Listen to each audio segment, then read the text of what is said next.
Hello and welcome to Health 247 on Rapid TV, your go-to platform for health insights, expert advice and empowering stories that impact your life.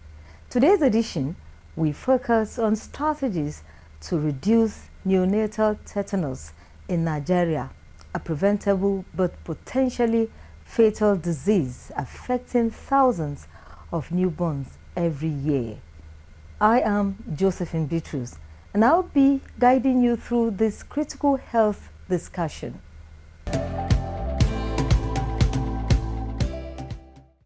This is Health 247 on Rapid TV. Neonatal tetanus, commonly referred to as NNT, remains a significant global health concern. According to the World Health Organization, it caused an estimated 25,000 newborn deaths worldwide in 2018, with the majority occurring in the African region. Nigeria bears a disproportionate share of this burden, with about 2/3 of global NNT cases. Each year, around 10 million newborns are at risk, and approximately 300,000 cases are reported, largely in rural communities where home deliveries are common and sterile birth practices are limited.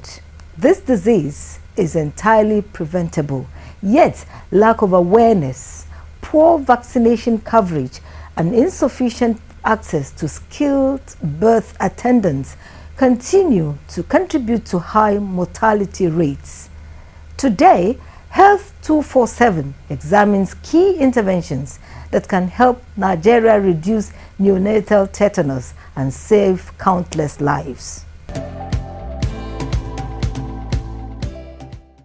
Tetanus continues to pose a considerable health risk in Nigeria, with neonatal tetanus (NNT) being a major concern. Neonatal tetanus is a type of tetanus that occurs when a newborn is infected with Clostridium tetani bacteria, usually through umbilical cord stem. The bacteria produce a toxin that affects the nervous system, leading to muscle stiffness, spasms, and rigidity. Globally, neonatal tetanus is responsible for up to 20% of NNT deaths, and Nigeria accounts for around 16% of these world NNT deaths. Neonatal tetanus is often linked to several key factors, including unhygienic delivery conditions, the use of unsterilized equipment, poor umbilical cord care, and insufficient maternal vaccination. This Clostridium tetani is usually found in the soil, in the human feces, in the feces of animals, in unhygienic places with contaminated tools, and the rest. So this bacteria is being transmitted to the newborn through the umbilical stump. When the umbilicus, during childbirth, when the umbilicus is being cut or tied with contaminated or aseptic instrument that is used. So this will serve as a foci for the bacteria to enter into the body, the child's body, and then it releases very high risk substance called the toxins, which affects the nerves. And then, so once it enters through the umbilical stump, it goes straight to the central nervous system where it affects the nerves. And then that's why the child will come with some forms of rigidity and the rest. So there are several risk factors that causes, this is the cause of it, and then there are several risk factors that causes neonatal tetanus. Some of them are when a child is mode of delivery, when not a skilled traditional birth attendants, or use of unsterile or contaminated instruments to either cut the umbilical cord or to tie the umbilical cord. So this will serve as a foci for the spores to enter the child's body. And then poor umbilical cord care. Some use some traditional practices. They apply so many sorts of things on the umbilical cord. Some even apply cow dung. As I said, we can find it on cow feces and that. So they apply so many things on the umbilical cord. Subsequently, it can lead to neonatal tetanus.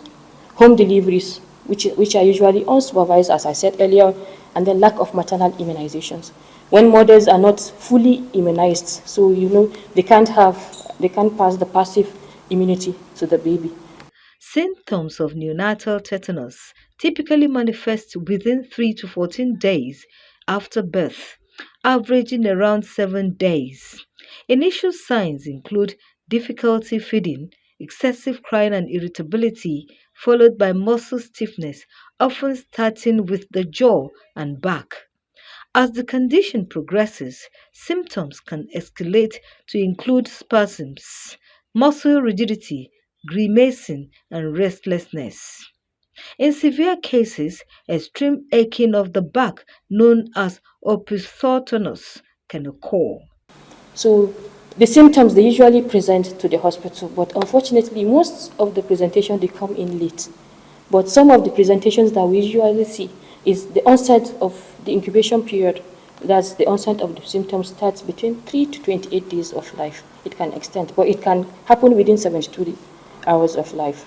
They can present with irritability, that's excessive cry, unconsolable cry.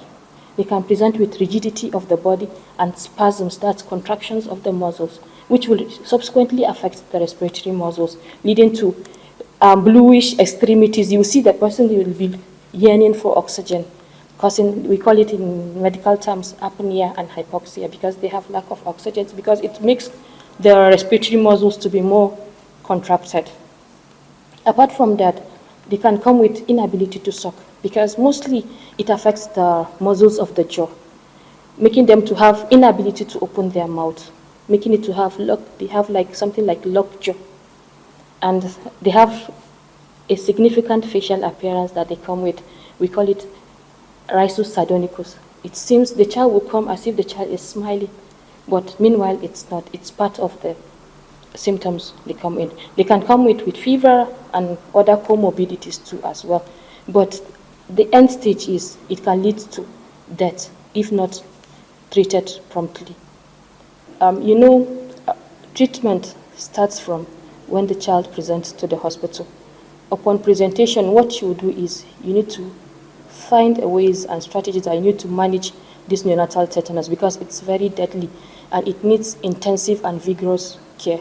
So we need to eliminate the bacteria. As I said, it's a bacterial infection. So it's being transmitted through the umbilical stump. So when the patient comes, you need to clean the umbilical cord. If it means you need to debride the wound, you do a wound debridement. You need to debride the wound, as well as you can give antibiotics coverage. You can give penicillins or metronidazole. And then secondly, we need to neutralize the toxin, because I said there's a toxin that enters through the body and goes and attacks the nerves, which is in the central nervous system.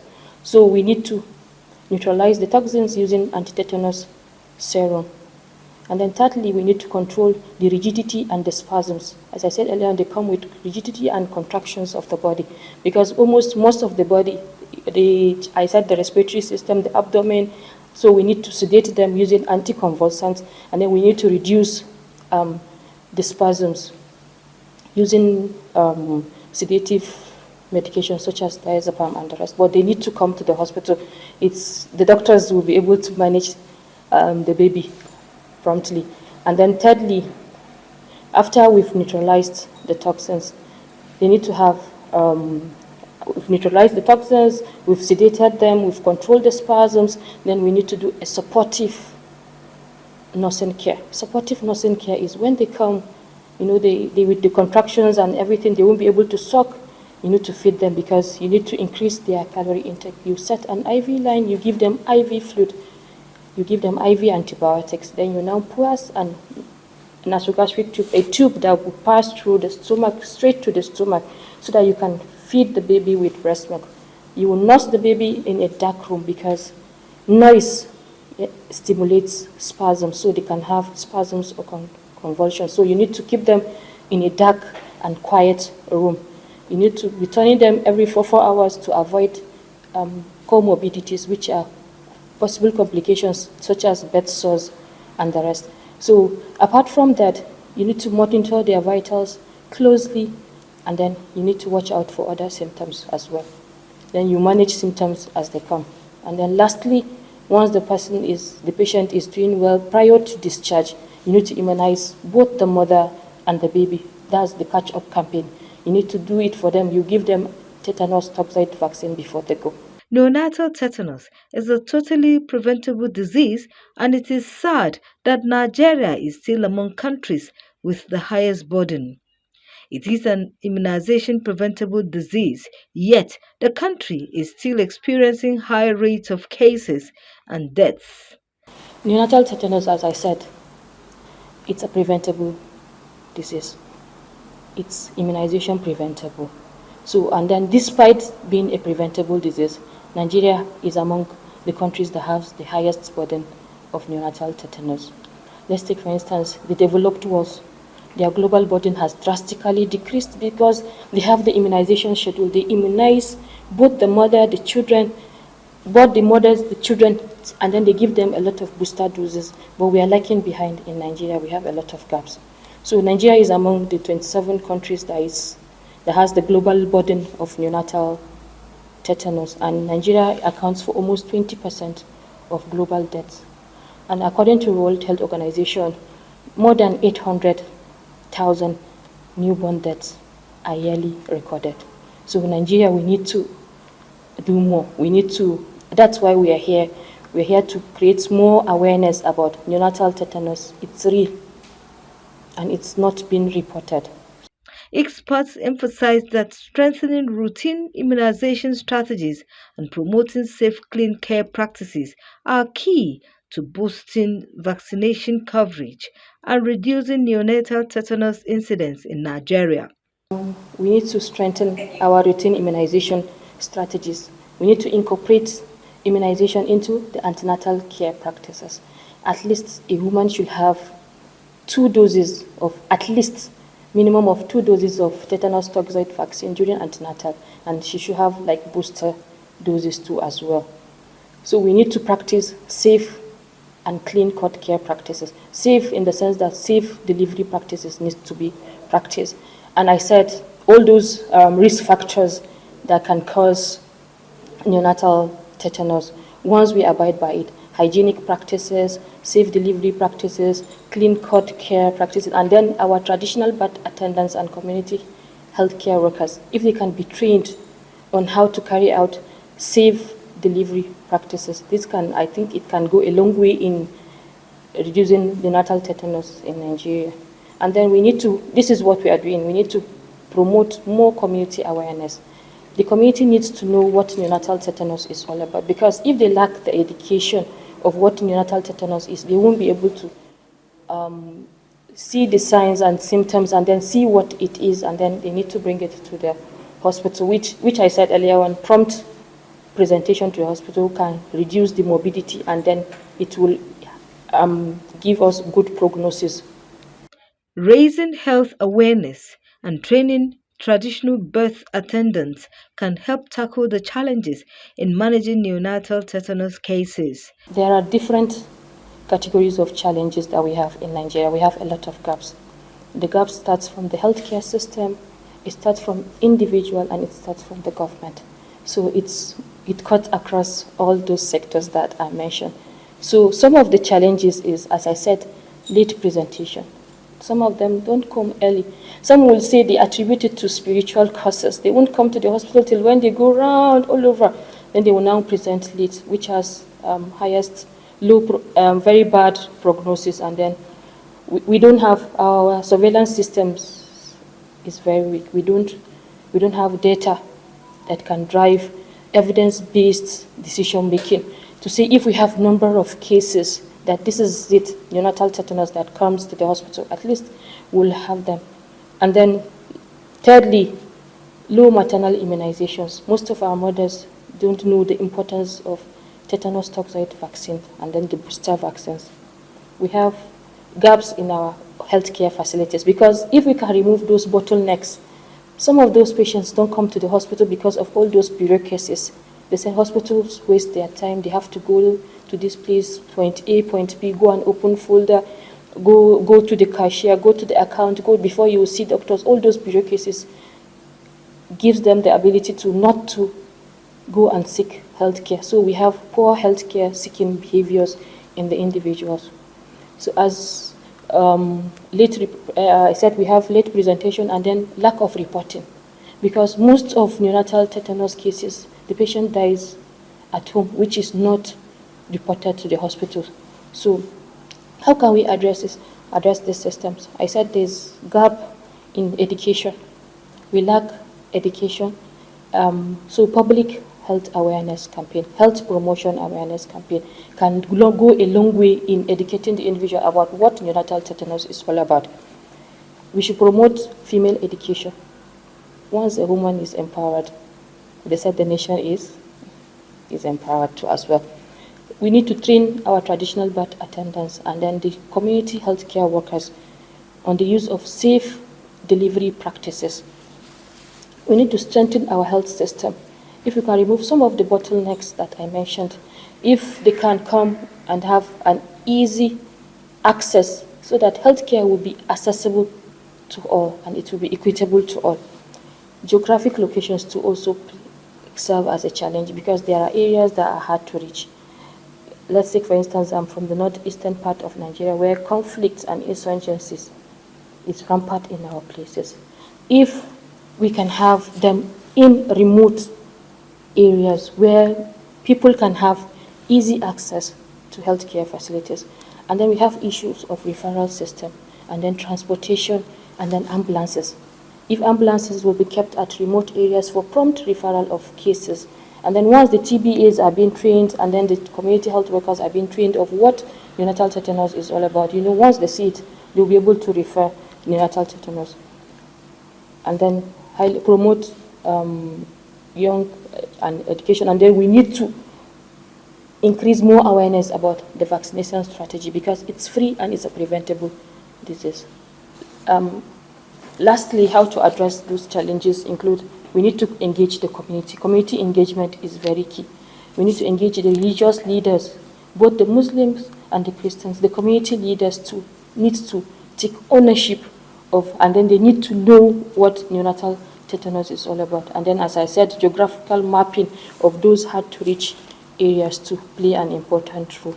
Key strategies to reduce neonatal tetanus incidence in Nigeria include increasing tetanus toxoid vaccine coverage among pregnant women through routine immunization programs, promoting clean delivery practices and awareness about neonatal tetanus risks through health education campaigns, and strengthening healthcare infrastructure, especially in rural areas, to promote access to quality maternal and newborn care. So if we can have universal active immunization of both the mothers, the children, and then the young women of reproductive age. And then if we can advocate for a policy that mandates every woman that comes to routine antenatal care should have 2 doses of tetanus toxoid and then have the booster dose of it as well. Hospital delivery should be promoted, and then training of the community health care workers and then the traditional birth attendants to ensure that we have a safe delivery practices. We need to strengthen our surveillance and monitoring systems. We should make neonatal tetanus a mandatory notifiable disease with strong advocacy about reporting cases of neonatal tetanus. If we can advocate for policies where we can have school-based immunization schedule for girls to integrate tetanus toxoid and booster into school health programs and increase immunity against those that are in their reproductive age. We need to put a special strategies to conflict-affected zones, such as the catch-up campaigns in partnership with humanitarian agencies as well. So together, we can advocate for no child should die because of neonatal tetanus. So in summary, neonatal tetanus is a vaccine preventable disease. It's not transferable from one person to the other. And then early detection is key for prompt treatment and diagnosis. Strategies to ensure the worldwide elimination of tetanus in mothers and neonates. Tetanus is a serious, potentially fatal disease of the nervous system caused by Clostridium tetani bacteria entering the body. It is characterized by severe stiffness, muscle spasms, and breathing difficulties. In some developing countries, tetanus unfortunately still occurs and presents a significant healthcare challenge, particularly in relation to maternal and neonatal newborn deaths. In 2019, Dr. Syed Ahsan Raza at Baylor College of Medicine and Dr. Bilal Awan at the London School of Hygiene and Tropical Medicine published their insights into challenges of maternal and neonatal tetanus. They note that targets to eradicate neonatal and maternal tetanus by 2020 have unfortunately failed in 14 countries. These include Afghanistan, Angola, Central African Republic, Chad, Congo, Guinea, Mali, Nigeria, Pakistan, Papua New Guinea, Somalia, Sudan, South Sudan, and Yemen. Dr. Raza and Dr. Awan point to the lack of adequate immunization in some countries, along with unclean delivery services and inappropriate umbilical cord care. The majority of neonatal tetanus deaths occur in countries within sub-Saharan Africa and South Asia, areas where poverty is rampant and access to quality antenatal health care can be extremely limited or even non-existent for mothers. In particular, there is typically a shortage of appropriate information available about safe, clean delivery practices. The upshot is that the fatality rate of neonatal tetanus can be extremely high. Furthermore, birth and death data are not always recorded, making it difficult to assess the true scale of the difficulty. Marginalized and displaced populations, such as refugees, are at particular risk of inadequate vaccination and insufficient healthcare information. In addition, in some areas, traditional attitudes may still prevail in which deaths from neonatal tetanus are viewed as the wish of God, and immunization campaigns may be met with suspicion.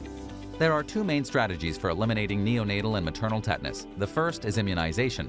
Here, the approach most commonly used is the routine immunization of pregnant women, in which the aim is to deliver 2 doses of tetanus toxoid 1 month apart. An approach known as supplementary immunization is employed in areas deemed to be such high risk for neonatal tetanus that the first approach described may not be effective. This involves making vaccination available beyond standard provision by utilizing schools and other community-based settings. To this end, Dr. Raza and Dr. Awan have called for the support of supplementary immunization to be increased. The second elimination strategy for maternal and neonatal tetanus is improving birth hygiene and practicing clean deliveries.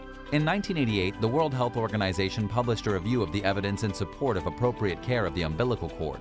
They also summarized clean delivery and cord care practices, referring to these as the 6 cleans. It is clear that, along with increased vaccination, the existing high neonatal mortality rates in developing countries due to neonatal umbilical cord infections can be effectively reduced by adopting the 6 cleans approach. For this reason, the World Health Organization has endorsed the supply of clean birth kits in resource-poor settings for many decades. The kits consist of sterilized, disposable packages to facilitate the 6 clean practices. 1. Plastic delivery sheet for clean surface. 2. A soap to ensure clean hands, and 3. Perineum. 4. A blade for clean cutting of the umbilical cord. 5. Cord tie/ligand for clean tying of cord. And finally, 6. Gauze and spirit for clean post-delivery cord care. Unfortunately, scarcity of supplies means it is difficult to adhere to the 6 cleans approach in some settings, and behavioral change is required to ensure it is adhered to and considered culturally acceptable. Dr. Raza and Dr. Awan conclude that while the use of these cost-effective kits can reduce the incidence of neonatal and maternal infections, research is required to confirm the extent of the benefits.